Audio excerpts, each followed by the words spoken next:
Back on. The hearing has resumed. You have another witness? Yeah, thank you very much. With it is Matthew Sever, the traffic engineer, with Snowmobile Engineering and Design. Mr. Secretary, I have sworn in, I can state your name and. Hold on for 1 second, hold on. I thought, is this your first time here, or were you sworn? I was late in the first hearing, which I think is when you swear. Okay. You swear or affirm the testimony you're gonna give in this matter will be the truth, the whole truth, nothing but the truth? Yes, sir. For the record, my name is Matthew Seckler, that's SECKLER, Schofield Engineering Design, address of 92 Park Avenue, Rutherford, New Jersey. Mr. Seckler, could you please provide your educational background and your professional qualifications for the board? Certainly. A Bachelor of Science in Civil Engineering from Union College in Schenectady, New York. Master's in Civil Regional Planning from Rutgers University.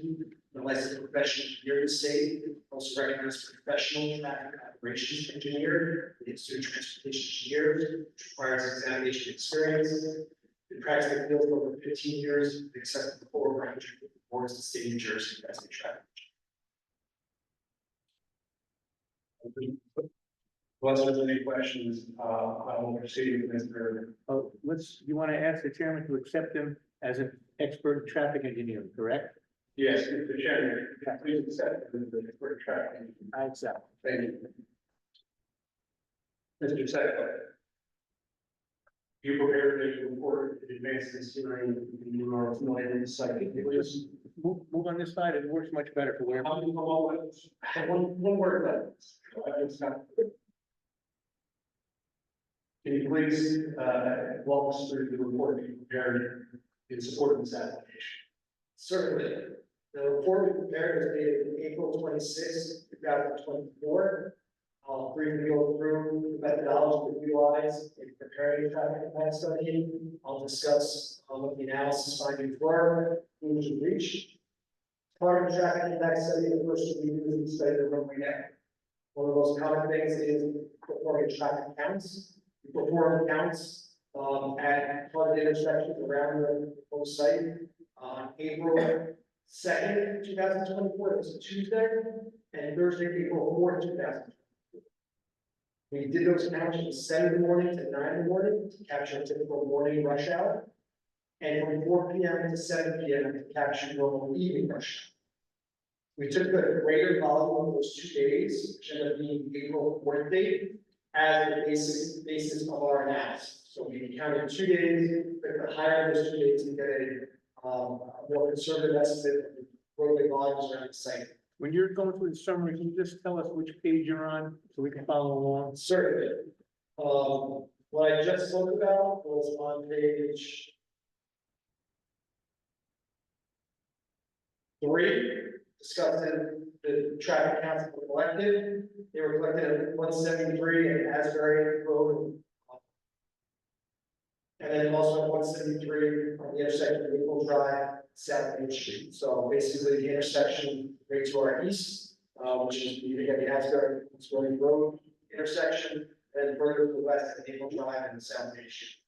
I would note the report of technicals written Thursday, April 5th, 2024. It was actually April 4th. So you're following. The next thing we do is we look when we do traffic counts into the future, when the site can potentially be built. To do so, we need to grow the traffic because traffic volumes in New Jersey is not consistently steady, it constantly ebbs and flows. And the Department of Transportation provides road rates for all roadways in New Jersey.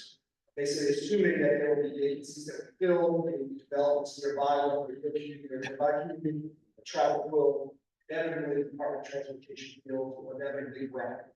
As listed in page 4, we utilize a 2.75 road rate factor, counting that 2 years into the future, looking at traffic volumes maybe in 2026, even if nothing is built on this site. That value, 2.75, is provided by the Department of Transportation, and it's based on what county the road is on, what the county is sited on, and the roadway type. Roadway types, local roads, arterial roads, interstate, so we utilize, proper values for this roadway network in this town. Then we need to layer on that future volume, how much traffic our site will generate. Now, there's typically two ways to perform this trip generation analysis. One is if you have a set user, if you're bringing in a specific office user that knows exactly how many employees they have, shifts they have, basically utilize their specific data. Without that, you go through what we call the trip generation manual, which is prepared compiled by the Institute of Transportation Engineers, which provides a whole list of land uses and formulas to calculate how much insight will generate in the future. This book has data for manufacturing buildings, has data for industrial buildings, has for gas stations, convenience stores, many different things. It is the definitive storage used by our industry, as well as the Department of Transportation and all the counties in New Jersey utilize this manual to determine how much traffic future developments will generate. As indicated on page 5, that highlights when we utilize that manual, how much traffic this potential site will generate during the busiest peak hours of the day. And just to cite the board, since I don't know the public, because I know it does not have the report in front of me, I will indicate that the Institute of Transportation Engineers projects that this site will generate 128 trips during the morning peak hour, 147 trips during the evening peak hour. So we did our counts out there for 2 days, then we layered on top of that 2.75% growth rate factor for 2 years, looking at 2026, nothing was built. And we have to layer on those values to your transportation years gave us on top of that. And then we look at those two intersections, the two study intersection as well as the driveway. We want to determine how much will traffic change, what would the impact of the drivers combine on these roadways. When you look at today, 2 years in the future, nothing's built, and 2 years in the future, if we add that traffic that the Institute of Transportation Engineers projects. I know, from being at these hearings, there's been a lot of discussion about loading bays, truck parking, obviously this location here in 78. I see the signs up in terms of, different weight restrictions for vehicles, and I'll get to that later on regarding nearby roads. But the Institute of Transportation Engineers also gives us values for truck traffic based on different types of uses. Obviously, we were designing an office building. Institute of Transportation Engineers basically says it's not going to generate any truck trips during the evening or morning peak hours. But this site obviously does have a very good component. The Institute of Transportation Engineers has projected this site will generate 6 truck trips in the morning peak hour and 6 truck trips in the evening peak hour. And I just want to note that when I say trips, that indicates either a vehicle entering the site or leaving the site. So if a truck enters and leaves in the same hour, that's actually 2 trips out of the 6 in that peak hour. May not occur, but loading may take more than an hour, but just to highlight the difference between trips and vehicles when discussing the performance that we do. So the next thing we do is we look at, now that we have this volume of traffic, these cars and trucks on the site, where are they going? How are they getting to either places of their house, they're coming to the site to work here, or trucks, they're coming from, other nearby commercial areas, sports, wherever they may be coming from. And to do that, we utilize the important trip distribution assigning, which we looked at nearby roadways and vehicles to utilize, and where people that are looking here may be living in the nearby area. So we perform that level of analysis. And I want to highlight clearly, having driven through this area, you will see many signs indicating where the trucks are located. Many of them are 10-ton limits. You see them as you drive along 173, it's 78. You see these signs, 10-ton limit, where no trucks prohibited. I just want to highlight that the regulation both in the township, which I believe is ordinance 7-1.1, as well as the New Jersey Department of Transportation traffic regulations, excludes from that weight limit local vehicles. So what's excluded or the exception to this will pick up and delivery of material for the use of services provided by commercial businesses of all kinds. So I just want to be clear, I understand our truck description. We investigated them, we understand them, but we believe that this site is exempt. Trucks are going from the highway, utilizing 173, they can deliver locally. They would then have to obviously get back to the major roadways in the area. So again, we did our truck assignment, we carefully made sure that vehicles that are traveling in this area are the ones that they are permitted to be.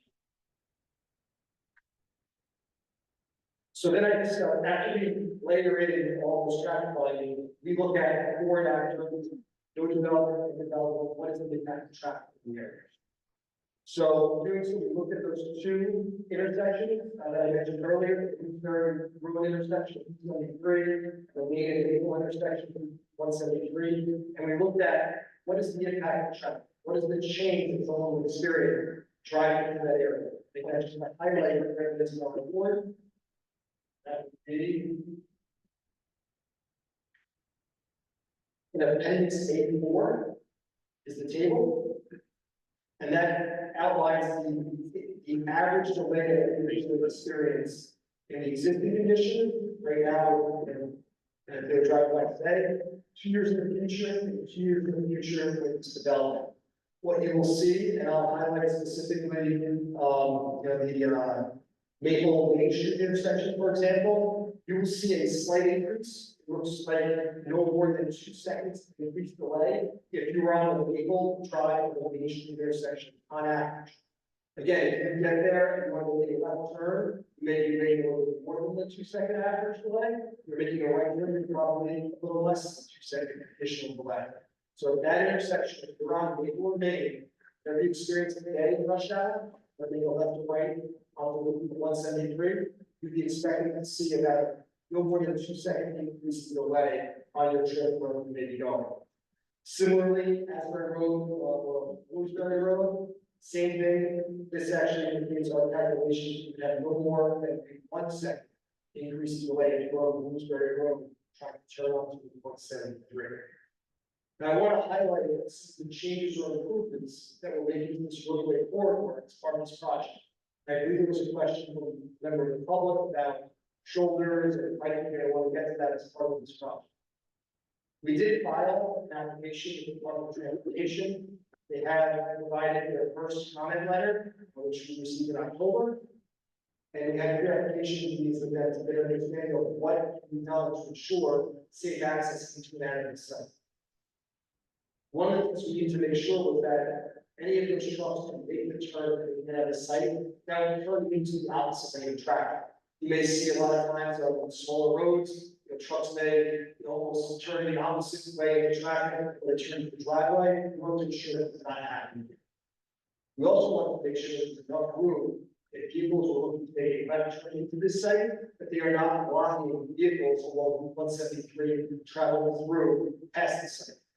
So as part of the improvements we're making, and Mr. Shire mentioned it, we'll be widening 173 along our side of the street. Other side of the street, which the stream is on, we're not touching that at all. We're widening 173 along our side of the street so that we can provide a left turn lane. If you're heading eastbound on 173, that would be 150 feet long before it tapers to back into the single lane. So 150 feet, store 2 tractor trailers, they have to arrive at the same time. Could also store anywhere between 6 and 7 passenger cars. They all have to get there at the same time.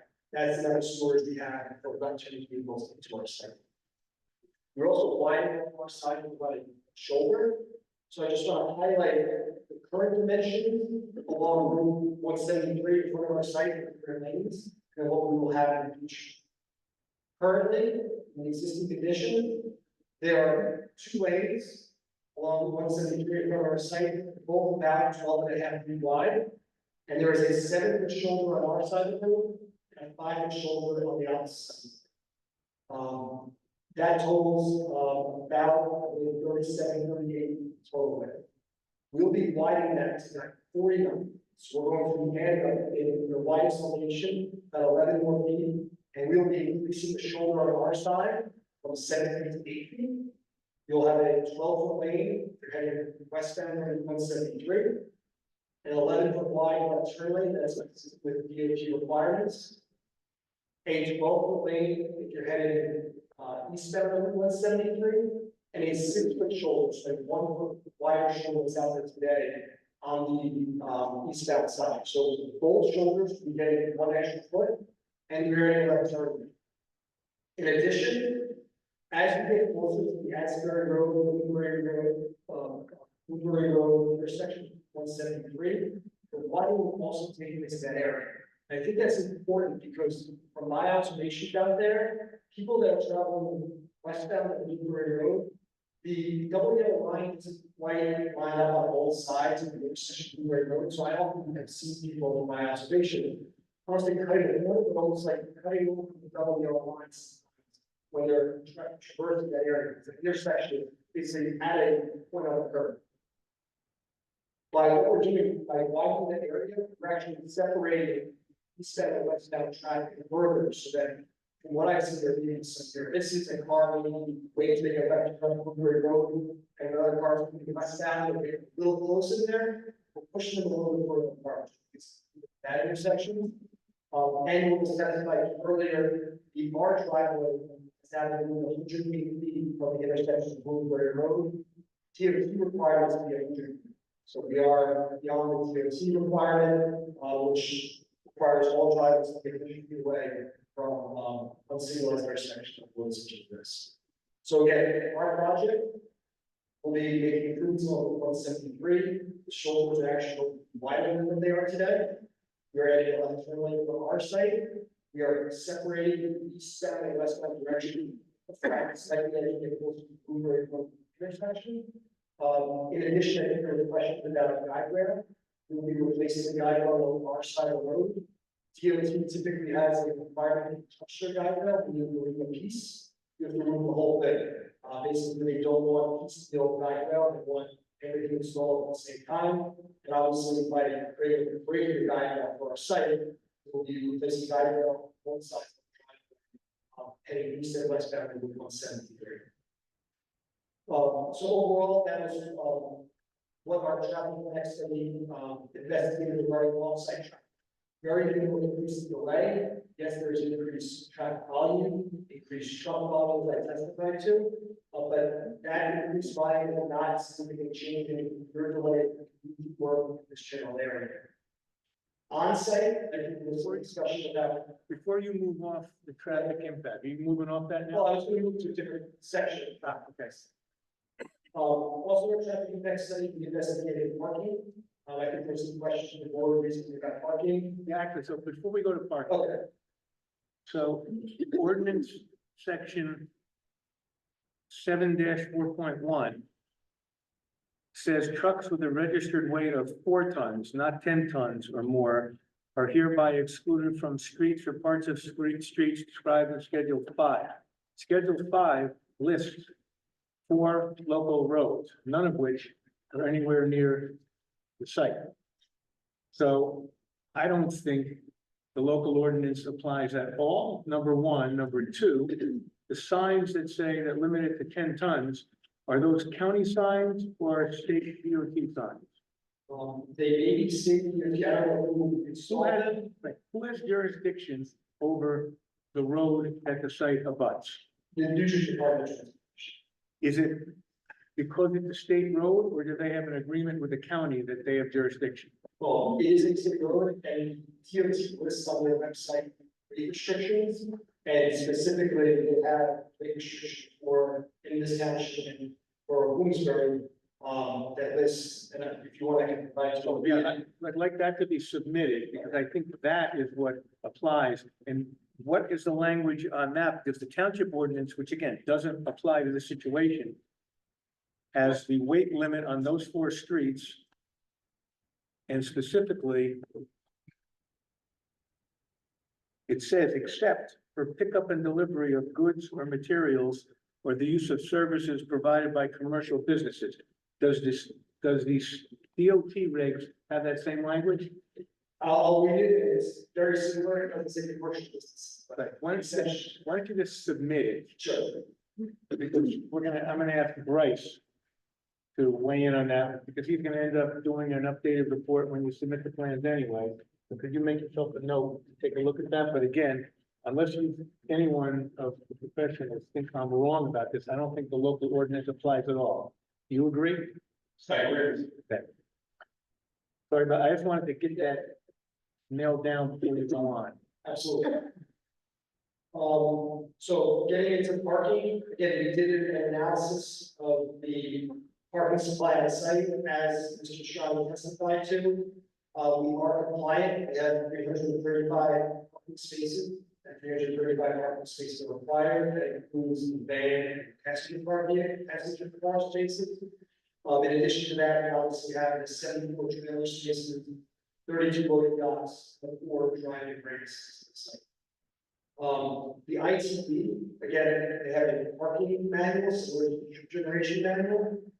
For this type of use, typically, they'd be suggesting anywhere between 1 parking space per 1,000 square feet, which would be about 180 for this size building, to about 2.5 parking spaces per 1,000 square feet, which again, would be number larger than I did into the calculation before I came up here. But again, so there is a range of what the Institute of Transportation engineers would project. Again, this being a spec building, you may have a room that comes in that to go over what the IT would expect, or you may have a room that comes in on the lower end. Again, 1 per 1,000 works in many situations, but because we don't know the end user, it's difficult to say 188 spaces and 109 is what we should have here. But I would say from a traffic engineering perspective, I think there is some justification leeway to reduce the number from 335. Put it this way, if the board asked you, in your professional opinion, how many spaces could accommodate any of the proposed uses with the goal of eliminating some, what number would you give the board? I would give the board between probably 250 and 275. And what's the basis for that? So we had an IT rate, so I look at 1 per 1,000, 2.5 per 1,000. I want to be right at that 1 per 1,000, so give them a little bit of leeway there. Okay, and this again, this is not the trip generation manual, this is the parking generation. What edition of the parking Is generation? that what we're on now? 6? I think so, but you should know. Oh, excuse me. You said, you said it twice, I think, Mr. Shannon, or somebody testified to. Oh, it's strong, sorry. Oh, It's strong, it's the same. Oh, sorry. And you know what, let's just nail this down also, right? You're the board's engineering expert. Both the parking generation manual and the trip generation manual, in your opinion, are those authoritative sources that not only traffic engineers, but civil engineers rely on when rendering opinions on the review of traffic? Yeah. Go ahead. So yeah, overall, just going through our traffic effects study, just summarizing it, we collected volume data on the roadway network. We follow the NJ DOT guidelines, it's their roads and jurisdiction regarding roadway factors, trip generation calculation. We perform delay calculation for existing, what's out there today, 2 years in the future with no construction, 2 years in the future with construction. With this built and operating, we found it was very minimal increase delay along the roadway network. We testified to what the trip generation and truck generation would be. I discussed the roadway improvements, the left turn lane, wider shoulders than they're at today, so the better alignment on 173 when you're traveling east and west, is a very good intersection. And the on-site parking design and the accuracy of it, and the fact that I feel it's slightly over what I think it could be useful on the site. So again, our conclusions from a traffic engineering perspective, this site is designed appropriately, not having a substantial negative impact on the roadway. Mr. Secretary, if I may, I have some questions for you. So You referenced that the proposed driveway is 108.5 feet from the intersection of Asbury and Lisbury Road. which DOT requires 100. You do recognize that a variance would be required from the township because the township requirement is 150. Absolutely, and Mr. Strong can testify to some of the issues with service being moved further away, but I can understand what we see. Okay, thank you. You testified that the trip generation for heavy vehicles is going to be based upon your report, 85 total for a weekday, 42 entering, 43 exiting. Can you please explain how 42 vehicles equates to the number of truck bays and trailer parking? Disconnect with those numbers. Correct, so unfortunately, the Institute of Transportation here does not have specific value similar to generation for number of loading days or truck storage. But I do want to highlight the fact that I think it is good practice to have close to the amount of loading days as you're expecting for truck traffic in a day. Some trucks may unload in 20 minutes, some may take the entire day. So right now, we have 32 loading days, and we expect to have 42 trucks a day. So I think that ratio is, most, the other thing is, this is a spectrum. You could have a user here. One, let's say this is what a producer's one, and they only need one day, and it could be fine, another one may need all. I think because we don't have an end user, having the flexibility of basically 8 per 10 for different users, I think is valuable. The last thing we want, a site like this, is to not have sufficient space for a large vehicle, because then that vehicle is stuck waiting in a drive aisle. Similarly, the ability to have the truck, the trailer park, again, this is not for the cab, this is not a spot for someone, a driver to park themselves and sleep overnight, or testify that it's not permitted. But again, having those loading spaces or the trailer spaces are important, because what most of these users want is they want the trailer to drop off and the cab to leave. The next cab to pick that trailer up may not be coming for the next day or 2 days. So that cab, instead of occupying one of the 8 loading days, we'll be able to move them to one of the trailer park spaces, so that they're not, again, clogging up one of those important locations during the morning. What is the registered weight of the tractor trailers that you would expect to be on this site? Well, no tractor trailer will be more than 40 tons and 80,000 square feet. 80,000 pounds is the maximum weight a standard tractor trailer. If a truck is limited on the road, let's assume for argument's sake that a truck is limited on the road. I understand your position. I want to see what the DOT reg says. Your position is that would come within the exception, but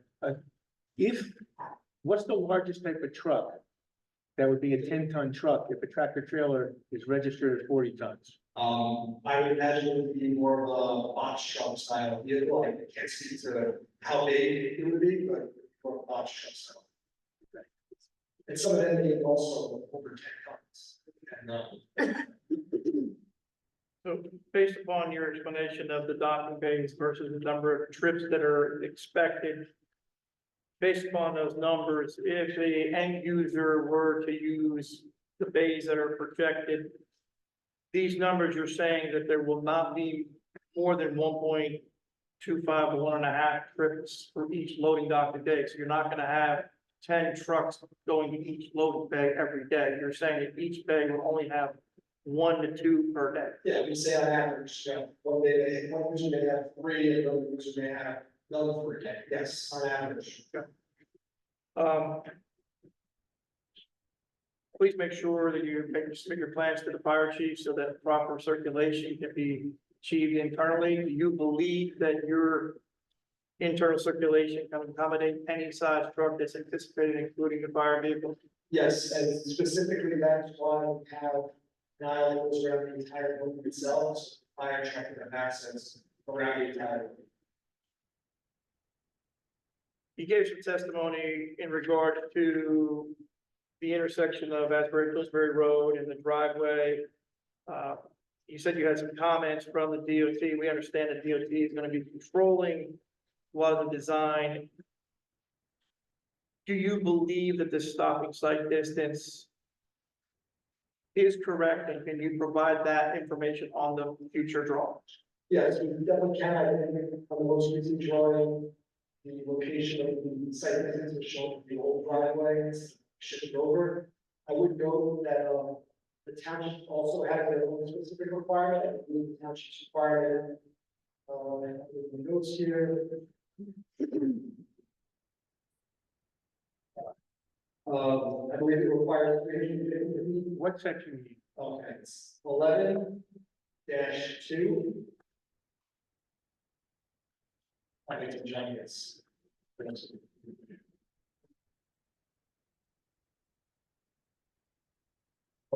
Okay, 11-2. Dot 3. Dot D.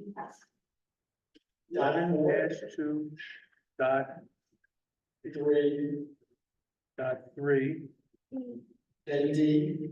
D. Then 4. Then N. Okay, There's a table there, this line is. so now. Does the DOT have a similar type regulation? Yes, Because again, it's on a state highway. I'm just saying, it's assuming this driveway, well, the variance, because we don't need the township, we do need the state. Because that's, the board has jurisdiction, in my opinion, of ingress and egress and on-site circulation. So if it's an ingress or egress issue, the board has jurisdiction. So can you just, when you submit the weight limit from the DOT, can you submit what their regulation is so we can see if the regulations are consistent or inconsistent? Correct. Which one applies? Yes. Sorry about that. Not a problem, sir. You talked about the vehicle circulation, and I know there's a revised plan, the revised vehicle circulation exhibit should be provided. And that would allow 21 days before next. Could you provide some information related to, we understand there's heavy vehicles for the end use of the property. We've heard discussions and testimony about how much earthwork is going to be necessary on this site and the type of earthwork. Can you provide some thoughts on what the temporary traffic matters might be before the turning lanes are constructed, before the guide rails are changed? Is there any temporary construction traffic control necessary? So I will need to speak to my site engineer to get the access for the movement, and I would obviously coming back and finish tonight, and anything later. But I will provide best in terms of the construction of the traffic that we expect, to move there in this area. Again, I would note that this, state highway, we will have, as part of our access permit, we'll have traffic control plans. The DOT would have to agree to ensure that we have safe ingress, egress, during construction.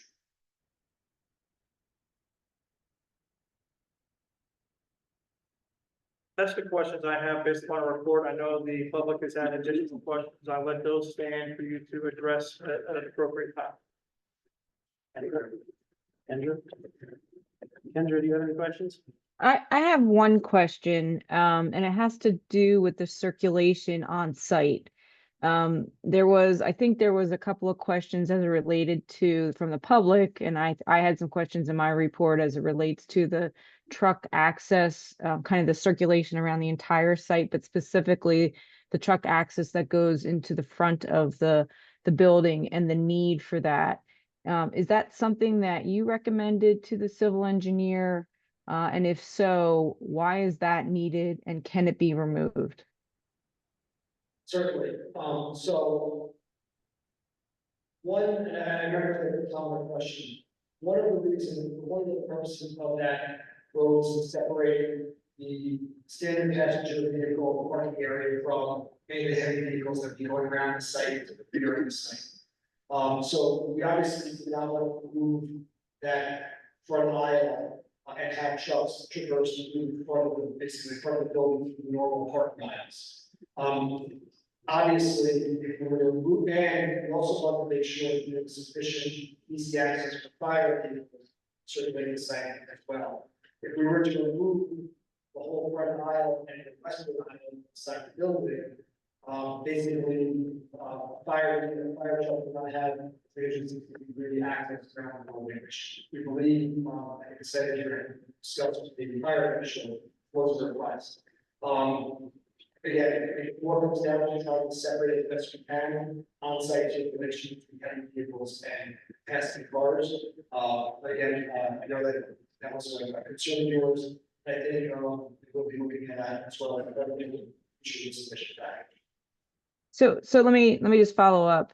If you were to remove, if I have a truck and I come into the site and I go to the right-hand side, I take the right instead of going to the left. And that left-hand turn is removed. I can't get past that way. All vehicles and trucks are using the right-hand lane anyway to get through into the site. The vehicles have to go to the right, go up the hill, come around and get into the parking lot. And then there's still an access point if you kept the parking lot in front of the building for fire access, correct?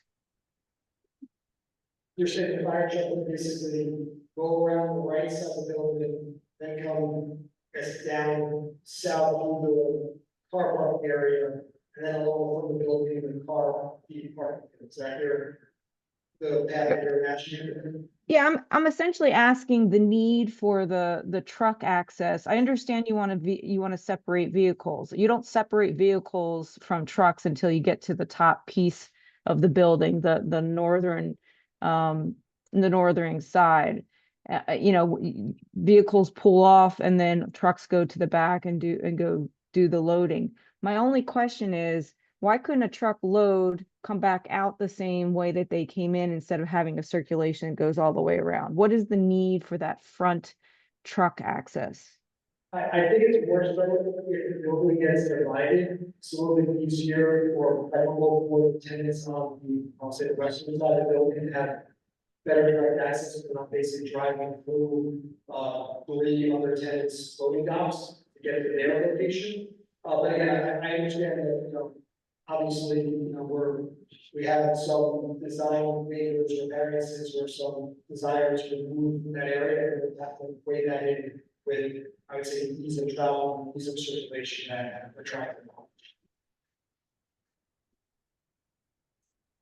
I don't have any other further questions. Thank you. Any members of the board have any questions?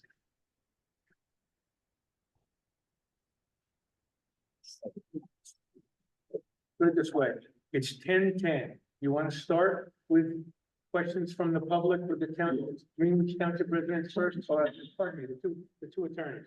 You want to start with their questions now, or do you want to have the questions come up in June?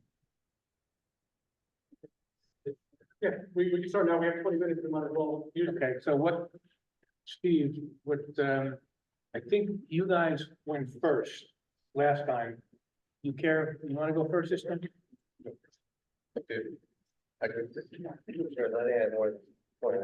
Yeah, I mean, that might be the thing, we're probably gonna have, We can't hear you. between the two of us, we'll probably have more than 20 minutes. I understand. You get started. You're gonna get started. Who's gonna go first? That's all I want to know. Okay. Who's on first? Okay, so for the record, identify yourself and who you represent. Stephen Grunberg, Grunberg Law Office on behalf of the Borough of Williamsburg. Do we have a plan? We can show up. I haven't seen the plan set up. That we can make reference to. The public should be able to have a plan. There've been plans out with the public the last 2 sessions. We even let the public take with them the whole. Just to make reference to. They want to bring it over. Bring the whole easel. But if you could bring the easel over, behind board members Hill and Dean, that would be great.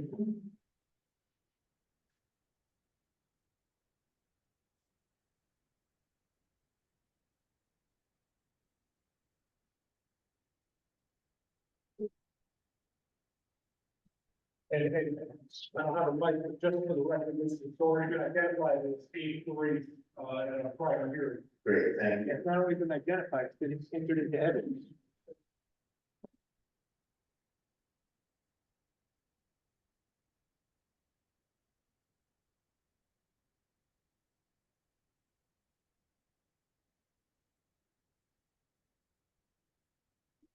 On 8-3 is a color rendered, let me just read. It's a color rendered site plan, sheet 1 of 1 dated April 9, 2025. Is that correct? That's what it should be. That's correct. So can you explain how trucks enter and exit site? That, Certainly, You gotta get one like this, so you don't have feedback. I gotta see that. Well, move over here then. we have one single access point along 173, trucks would enter.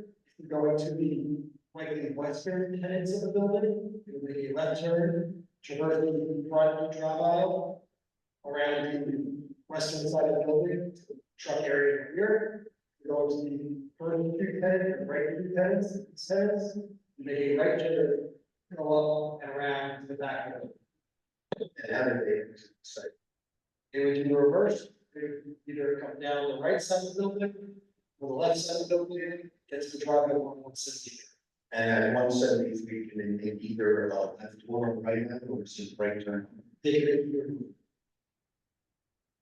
On your report, we're basing your calculations of trip generation on a light industrial use, correct? I believe it was light manufacturing.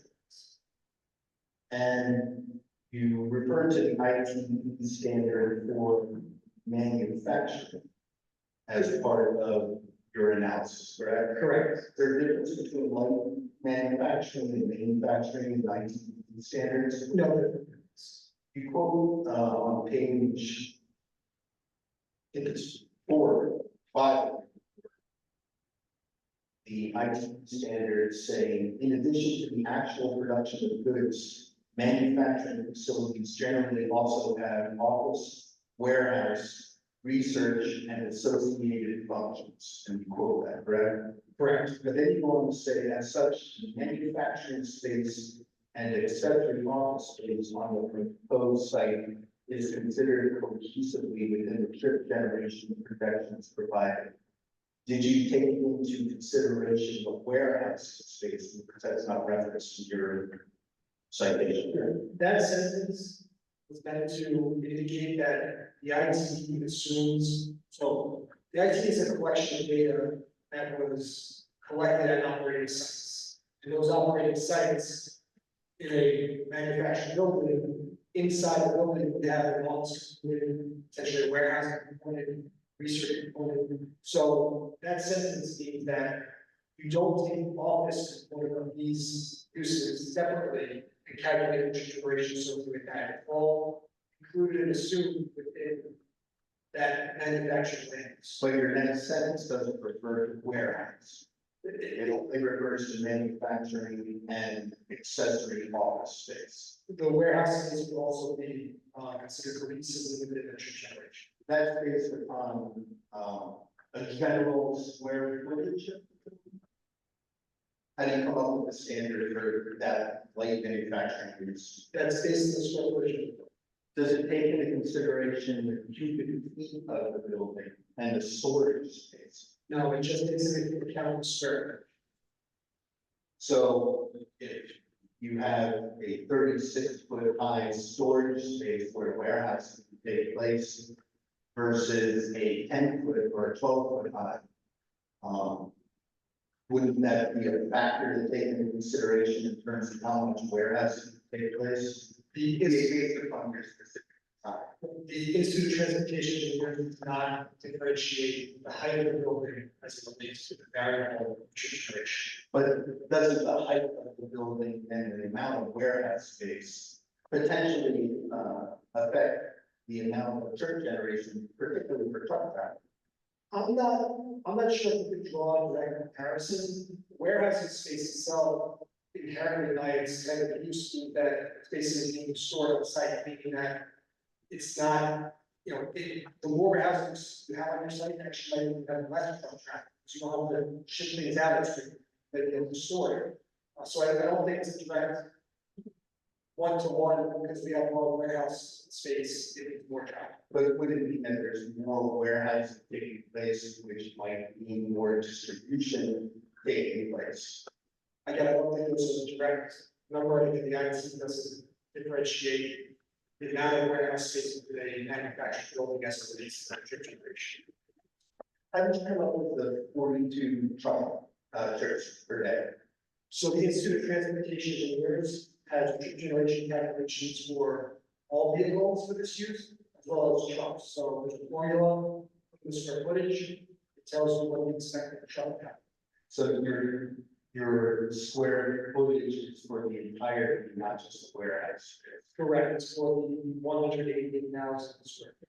And again, how did you come up with the loading dock, another loading docks? So again, the IT doesn't specify a square footage. You know, put in square footage, sit out loading docks. I think honestly, we had earlier versions that had a lot more loading docks around the back. What we looked at was trying to get us close to the count of one truck, every truck we're getting in a day, can they have a loading dock for them? We actually get the use of loading docks on this plan, because we don't know what the tenants will do this building, but we felt that, you know, that, I think it's like 1.25 trucks per loading bay is the appropriate amount, especially with the trailer storage we have. But doesn't the number of loading docks actually potentially affect the number of truck, the amount of truck traffic on the site? Again, this is a spec building, there can be tenants that come in here and they only have one loading dock, they could end up closing up, you know, the loading docks themselves, not generate a lot of traffic, a lot of truck traffic. Again, this is a spec building, you know, and the end user will actually be the one that will determine, you know, are they going to generate 8 trucks a day, 2 trucks a day, and it comes down to the user. Best tool we have for spec buildings is the IT. Is there a method that you're aware of calculating the number of loading docks that are required and the on use that takes place on site in terms of warehousing? Again, this is not a warehouse or distribution facility, but I would say that not from a traffic perspective, it's possible an architect who designs warehouse, where it designs manufacturing buildings would have an understanding of what's the market, you know. Yeah, are you aware of any standards that warehouse distribution uses employ to determine the number of loading docks that they might require? Again, this is not a warehouse distribution facility, it's a light manufacturing facility. But again, not that I know from a traffic perspective, they may be not looking at this marketing person, architect, they know that, not full traffic. The light industrial or light manufacturing use has a warehouse distribution component to it, though, correct? Yes, there is a warehouse distribution component to manufacturing items that can be stored and eventually taken off. And I think the applicant agreed to limit that storage to 30% of the building, right? Correct. So if we know what the amount of warehousing and the space attributed to warehousing and distribution, and if there are standards out there to calculate the number of loading docks that might be required, would that factor into your decision as to how many loading docks to employ? Again, I think from a traffic engineering perspective, there is not a standard, I can't speak from an architect or marketing perspective, that maybe is. And if you had more loading docks than is required, it could result in more truck traffic, correct? When you say then required, are you referring to that the tenant requires, or then the code requires, or Then let's recommend the number of loading docks. You have to use that from an architectural standpoint, or from a use standpoint, from warehouse, requires a certain number of loading docks in order to either be safe for the workers, or depending on the amount of hours that are being worked, or the number of truck traffic that's anticipated. There's standards out there from an architectural standpoint as to how many loading docks are required. So wouldn't you want to know that before you put a certain number of loading docks in? Well, and again, I think that is a question for the architect, or I don't get this not myself, since I was not the one who specifically designed the look. It's based upon an anticipated number of trucks, right? That when they asked me, does this amount of loading docks make sense? It makes sense from a marketing standpoint, how the internal building will work, that's more of an architect's question. So would it be important to know that from an architectural standpoint as to how many loading docks will be required or is necessary from a safety standpoint in order for you to be able to determine whether the truck. So you get the truck traffic calculation, it's 19, it will be the same, my analysis is the same, if this only have one loading dock or have 100 loading docks. The IT looks at the truck traffic square footage of the building. Architect, marketing, they may have other standards, like you said, that it may be more specific. But that goes to the whole issue of the building. And whether this is a light industrial use or based upon the number of loading docks that are here, which is 32. Whether this is more of a warehouse and distribution use as opposed to a loading dock. And again, As opposed to a light manufacturing. I think that's not a question of tracking here, maybe for an architect. It also might be, who's the planner in this case? You're gonna be the planner. It's gonna be me, that's So not when he involved. gives his planning testimony, then ask that question. We'll come back to that, I guess. Well, to give you an idea of where I'm going with this, and I don't know whether it's gonna be you or whether it's gonna be the architect. Be familiar with warehouse distribution and operations handbook by David Mulcahy and the calculations for loading dock calculations. I know the publication, I can't say that I know the calculation. And the publication Front Engineered Solutions Inc. dock planning standards, July 31st, 2016. Are you aware of that publication? That publication is not there. Gross and Associates calculating dock door requirements, 31 July 2016. That sounds like it has to be. And another one is the Mulcahy Warehouse Distribution and Operations Handbook, 1994. There are standards to calculate how many loading docks are required based on proposed use, correct? That question over reporting that regardless of the loading that they send from traffic here, it seems like these are questions that are more appropriately to be asked about. Well, she indicated pretty much. He's giving you a heads up. He's not even asking, he's giving you a heads up when you get up there as a planner. He's gonna ask these questions to you as a planner, and he's gonna ask the architect. I know how he operates. If you have those objections, when he does that, then raise them then. Well, I do it's up, but I'm trying to also get it moving along because we have a limited time. I said I would be over 20 minutes. 2 minutes left, so if you want to wrap it up here, we'll continue on the 12th. We'll continue on as well. Okay. Now, the application is deemed complete on January 14th, which means the board has until May 14th, 2025 to decide the application, considering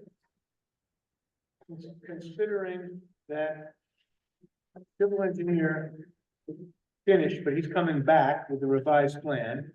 The architect has to testify.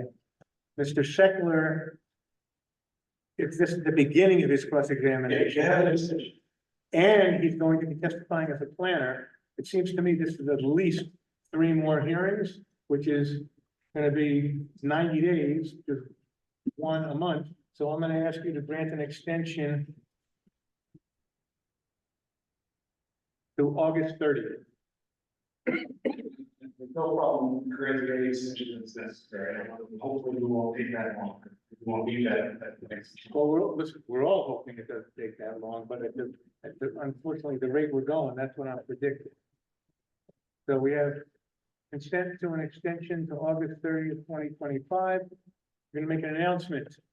The hearing in this matter is gonna be continued on June 12th, 7:30 PM. Same back station, same location, right in here at the school, Is with no there, need for further notice. thank you, is there another application that's going to be bundled at that hearing? Or is that the plan? The application that was gonna be on tonight presumably will be on then, and the board chair has indicated he wants to give that application an hour and a half. If they finish before that, great. We're gonna do the same thing we did this time. Who knows if they're gonna be ready for it, so we'll be in touch on the phone, and maybe you get the whole hearing. At minimum, you'll get an hour and a half, maybe you get more.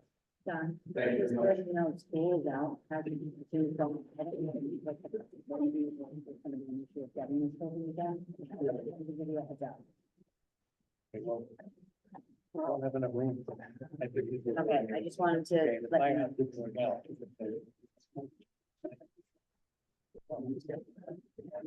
Okay, I just wanted to give you a heads up. All right, so with that, see you on June 12th. Thank you very much. June 5th for the board. Right, June 5th for the board at the meeting. Municipal building. I need a motion to adjourn. I'll make the. Second, Carrie. All in favor? Aye.